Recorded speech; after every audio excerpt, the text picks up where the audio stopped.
I then asked Grok to compare this approach to risk capacity to Wade Pfau's funded ratio concept.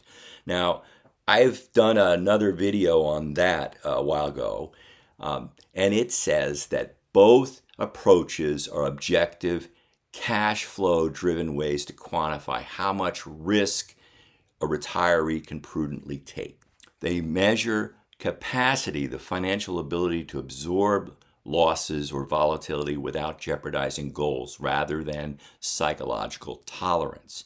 They converge on similar conclusions for well-funded plans, but differ in methodology, granularity, and emphasis. Grok went on to define Wade Pfau's funded ratio approach, and again, it all comes down to the present value of your assets divided by the present value of your liabilities.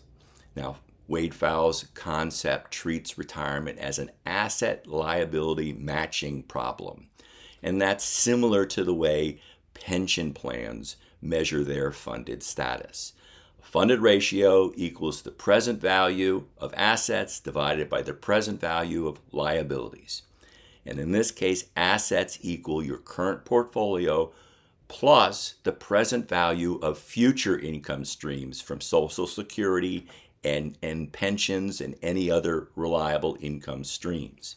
And liabilities are the present value of your future spending divided into the 4 L's: longevity, essential expenses, lifestyle for discretionary expenses, legacy goals, and any liquidity contingency reserves that you need for long-term care, for instance. Now, both sides are discounted with a conservative fixed rate, typically a current long-term TIPS real yield for a 30-year TIPS sits around 3% here mid-August 2026. And you'd plan over a conservative planning horizon, often to age 95 to 100. Now, a funded ratio that is greater than 100%, preferably 110 to 120%, means that your plan is fully funded. And even if assets only earn that safe return, you don't need to rely on market risk for success.